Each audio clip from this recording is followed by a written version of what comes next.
Friends, welcome to secret of சமையல். இன்னைக்கு நம்ம பார்க்க போறது ஒரு காரசாரமான முட்டை பெப்பர் கறி. இந்த பெப்பர் கறி வந்துட்டு நீங்க ரைஸ்க்கு, சப்பாத்திக்கு, தோசைக்கு அதுக்கெல்லாம் ரொம்பவே நல்லா இருக்கும். ரொம்ப ரொம்ப சிம்பிள் தான் இதை செய்யறது. ரொம்ப ஈஸியா செஞ்சிடலாம். ரொம்ப பெரிய இன்கிரீடியன்ஸ்லாம் கிடையாது இந்த முட்டை பெப்பர் கறிக்கு. ஆனா டேஸ்ட் வந்து அவ்வளோ சூப்பரா இருக்கும். கண்டிப்பா ட்ரை பண்ணி பாருங்க. இந்த சூப்பரான முட்டை பெப்பர் கறி எப்படி செய்யறது அப்படின்னு பாக்கிறதுக்கு முன்னாடி நீங்க என்னோட சேனலுக்கு இப்பதான் முதல் முறையா வரீங்கன்னா இந்த வீடியோ கீழே இருக்க சப்ஸ்கிரைப் பட்டனை மறக்காம பிரஸ் பண்ணுங்க. பக்கத்துல இருக்கிற நோட்டிபிகேஷன் பெல்லையும் மறக்காம கிளிக் பண்ணிடுங்க. அப்பதான் என்னோட ஃபியூச்சர் நோட்டிபிகேஷன்ஸ் உங்களுக்கு உடனே வந்து சேரும். சரி வாங்க, இப்போ இந்த டேஸ்டியான எக் பெப்பர் கறி எப்படி செய்யலான்னு பார்க்கலாம்.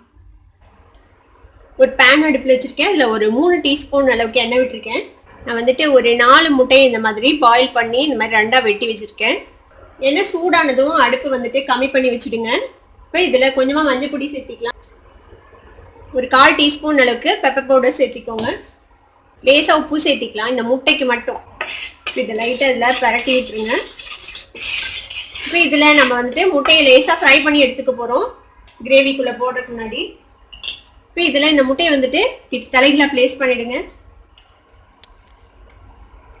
ஒரு சைடு ரோஸ்ட் ஆகட்டும். அதுக்கப்புறம் நம்ம வந்துட்டு அடுத்த சைடு திருப்பி போடலாம். இப்போ ஃப்ளேமை கொஞ்சம் அதிகப்படுத்தி வச்சுக்கோங்க. இப்போ இது வந்துட்டு ரோஸ்ட் ஆகட்டும் நல்லா இந்த முட்டை. நீங்க அப்படியேவும் கிரேவிக்குள்ள போடலாம். இந்த மாதிரி போட்டீங்கன்னா கொஞ்சம் இந்த மசாலாஸ்லாம் இதுல வந்துட்டு நல்லா ஏறும் முட்டையில. அதுக்காக தான் நம்ம வந்துட்டு ஃப்ரை பண்ணி போடுறோம். இது ஆப்ஷனல் தான், உங்களுக்கு ஃப்ரை பண்ணணும்னு நினைச்சா பண்ணுங்க. இல்லைன்னா நீங்க நேரடியா ஸ்ட்ரைட்டாவே கிரேவில போட்டுடலாம்.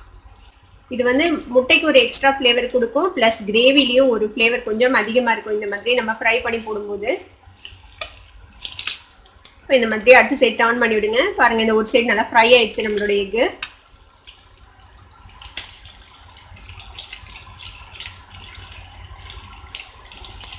வெள்ளைக்கரு இருக்கிற பக்கம் அதிகமா ஃப்ரை ஆக வேண்டியதில்லை. ரப்பர் மாதிரி ஆயிடும் ரொம்ப ஃப்ரை பண்ணோம்னா. லேசா ஃப்ரை பண்ணி நம்ம எடுத்துடலாம்.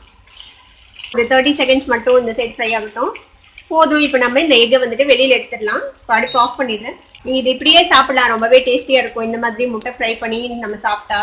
நம்ம இந்த டைப்ல ஒரு ஃப்ரை வந்து நம்மளோட சேனல்ல வந்துட்டு நம்ம போட்டிருக்கோம். அதோட லிங்க் வந்துட்டு டிஸ்கிரிப்ஷன்ல கொடுக்குறேன். கண்டிப்பா போய் செக் பண்ணி பாருங்க. பாருங்க முட்டை எவ்வளவு அழகா ஃப்ரை ஆயிருக்குது. இப்போ இதை வந்து நம்ம தனியா வச்சுக்கலாம். இப்போ நம்ம வந்துட்டு அடுத்து கிரேவி எப்படி செய்யலாம்னு பார்க்கலாம். கிரேவிக்கு என்னென்ன எடுத்து வச்சிருக்கேன் அப்படின்னு நான் சொல்லிடுறேன். இதுக்கு வந்துட்டு 2 பெரிய வெங்காயம் இந்த மாதிரி நல்லா ஃபைனா சாப் பண்ணி வச்சுக்கோங்க. ஒரு பெரிய தக்காளி அதையும் இந்த மாதிரி ஃபைனா சாப் பண்ணி வச்சுக்கோங்க. 2 பச்சை மிளகாய் எடுத்திருக்கேன், நீளமா கீறி வச்சுக்கலாம். கருவேப்பிலை கொஞ்சமா, இஞ்சி பூண்டு பேஸ்ட் ஒரு பெரிய டீஸ்பூன்ல ஒரு பெரிய டீஸ்பூன், நல்லா ஹீப்டு டீஸ்பூனா 1 டீஸ்பூன் எடுத்திருக்கேன். இதுக்கு வந்துட்டு நம்ம பெப்பர், மல்லித்தூள், மஞ்சள் பொடி அவ்வளவுதான் யூஸ் பண்ண போறோம். சில்லி பவுடர்லாம் நம்ம யூஸ் பண்ண போறது இல்ல. கொத்தமல்லி தழை வந்துட்டு நம்ம கடைசியா கார்னிஷ் பண்றதுக்காக. இப்போ அதே பேன்ல நம்ம இன்னும் கொஞ்சம் எண்ணெய் விட்டுக்கலாம். முட்டை வறுத்து அதே பேன்ல ஒரு 1 டேபிள் ஸ்பூன் அளவுக்கு எண்ணெய் விட்டுக்கோங்க. இதுல இந்த எண்ணெய் சூடாக வரைக்கும் வெயிட் பண்ண வேணாம். என்ன நம்ம போட்டிருக்கிற அந்த மஞ்சள் பொடி, மிளகு எல்லாம் கருகி போயிடும். அதனால நம்ம இப்போ வெங்காயத்தை ஆட் பண்ணிடலாம். இதுல இந்த வெங்காயம் வந்துட்டு நல்லா வதங்கணும். அது வரைக்கும் நல்லா வதக்கிக்கலாம். ஏன்னா இதுல நம்ம வந்துட்டு கிரேவிக்காக நம்ம வேற எந்த இதுவும் சேர்க்க போறது இல்லை. அதனால இது நல்லா தொக்கு மாதிரி வரணும்னா நம்ம இந்த வெங்காயம், தக்காளி இதெல்லாம் நல்லா வதக்கிக்கணும். வெங்காயம் பாருங்க நல்லா ஓரளவுக்கு கோல்டன் கலர் ஆயிடுச்சு. இப்போ இதுல வந்துட்டு நம்ம எடுத்து வச்சிருக்கிறது இந்த இஞ்சி பூண்டு பேஸ்ட்டை சேர்த்திடுங்க. கூடவே இந்த பச்சை மிளகாவும் சேர்த்திடலாம். இந்த கருவேப்பிலையும் அதோடய சேர்த்திடுங்க. இதையும் நல்லா மிக்ஸ் பண்ணி விட்டுடலாம். இஞ்சி பூண்டு பேஸ்ட் வந்துட்டு பச்சை வாசனை போகட்டும், அது வரைக்கும் வதக்கிக்கலாம். இப்போ இஞ்சி பூண்டு பேஸ்ட்டும் ஓரளவுக்கு வதங்கிச்சு. இப்போ நம்ம நறுக்கி வச்சிருக்கிற இந்த தக்காளி சேர்த்திடலாம். அதுல கிரேவிக்கு தேவையானதுல பாதி அளவு உப்பு இப்போ சேர்த்திக்கலாம். இப்போ இந்த தக்காளி வந்துட்டு நல்லா மேஷ் ஆகி குக் ஆகணும். அது வரைக்கும் நம்ம வதக்கிக்கலாம். அதை தக்காளியும் நல்லா மேஷ் ஆயிடுச்சு பாருங்க. இந்த அளவுக்கு நல்லா மேஷா குக் ஆயிடணும். இந்த வெங்காயம், தக்காளி எல்லாம் இருக்கிறதே தெரியக்கூடாது. ஒரு மாதிரி நல்ல கிரேவி மாதிரி ஆயிடணும். அந்த அளவுக்கு நம்ம இதை வதக்கிக்கணும். இப்போ நம்ம இதுல மசாலாஸ் ஆட் பண்ணிடலாம். ஒரு 1/4 டீஸ்பூன் அளவுக்கு மஞ்சள் பொடி சேர்த்திக்கோங்க. கூட ஒரு டீஸ்பூன் அளவுக்கு மல்லித்தூள் சேர்த்திக்கலாம். ஒரு 1/2 டீஸ்பூன் பெப்பர் பவுடர் சேர்த்துறேன். உங்களுக்கு காரத்துக்கு எவ்வளவு தேவையோ அந்த அளவுக்கு நீங்க பெப்பர் பவுடர் இதுல சேர்த்திக்கோங்க. இதையும் மிக்ஸ் பண்ணி விட்டுலாம். இப்போ இந்த மசாலாஸ்லாம் வதங்கிறதுக்காக நம்ம கொஞ்சமா தண்ணி விட்டுக்கலாம். இதுல அதோட நமக்கு கிரேவியும் வேணும்ல, அதனால கொஞ்சமா தண்ணி விட்டு இதை வந்துட்டு வேக வச்சுக்கலாம். இதில் நம்ம சில்லி பவுடரே போடலை, வெறும் பச்சை மிளகாயும் பெப்பரும் மட்டும்தான் போட்டிருக்கோம். அதனால நீங்கள் உங்கள் காரத்துக்கு தகுந்த அளவுக்கு நீங்கள் அட்ஜஸ்ட் பண்ணிக்கோங்க. அது ரெண்டையும் எந்த காரம் அதிகம் வேணும், பச்சை மிளகாய் காரமா இல்லை பெப்பரோட காரமா அப்படின்னு நீங்கள் டிசைட் பண்ணி போட்டுக்கோங்க. இதுல பெப்பரோட காரம் கொஞ்சம் தூக்கலா இருந்ததுன்னா நல்லா இருக்கும் இந்த கிரேவிக்கு. இப்போ உப்பு செக் பண்ணிக்கோங்க. உப்பு தேவைப்பட்டாக்க போட்டுக்கோங்க. நான் செக் பண்ணி பார்த்தேன், இந்த உப்பே சரியா தான் இருக்குது நான் போட்டது. தக்காளி வதங்கும் போது நம்ம உப்பு போட்டோம்ல, அந்த உப்பே இதுல கரெக்டா தான் இருக்கு.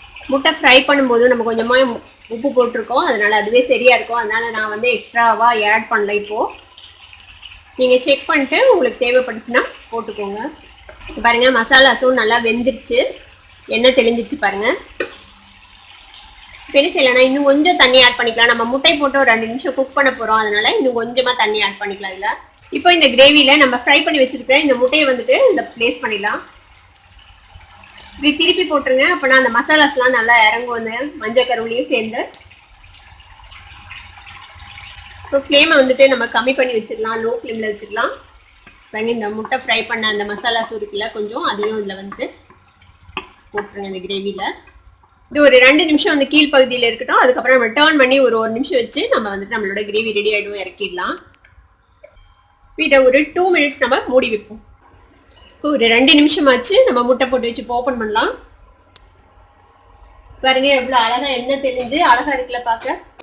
இப்போ நம்ம இந்த முட்டையை வந்துட்டு டர்ன் பண்ணி ஒரே 1 நிமிஷம் வச்சு நம்ம ஆஃப் பண்ணிட்டோம்னா நம்மளோட எக் பெப்பர் கறி இப்போ ரெடி ஆகிடும்.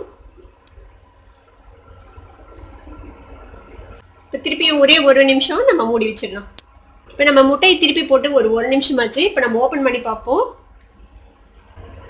பாருங்க நல்லா எண்ணெய் தெளிஞ்சு நம்மளோட கிரேவி சூப்பரா ரெடி ஆயிடுச்சு. இப்போ இதுக்கு மேல நம்ம எடுத்து வச்சிருக்கிறேன் இந்த கொத்தமல்லி தழை தூவிடலாம். அவ்வளவுதான், நம்மளோட எக் பெப்பர் கறி ரெடி ஆயிடுச்சு. அடுப்பு ஆஃப் பண்ணிடலாம். இந்த டேஸ்டியான எக் பெப்பர் கறியை நீங்களும் ட்ரை பண்ணி பார்த்துட்டு எப்படி இருந்தது அப்படின்னு எனக்கு கமெண்ட்ஸ் ஃபீட்பேக் கொடுங்க. இந்த வீடியோ உங்களுக்கு பிடிச்சிருந்ததுன்னா சப்ஸ்கிரைப் பண்ணுங்க, பக்கத்துல இருக்கிற பெல் ஐக்கானை கிளிக் பண்ணுங்க. அப்பதான் என்னோட நோட்டிபிகேஷன்ஸ் உங்களுக்கு வந்து சேரும். லைக் பண்ணுங்க, ஷேர் பண்ணுங்க. தேங்க்யூ ஃபார் வாட்சிங் this video viewers. Bye by.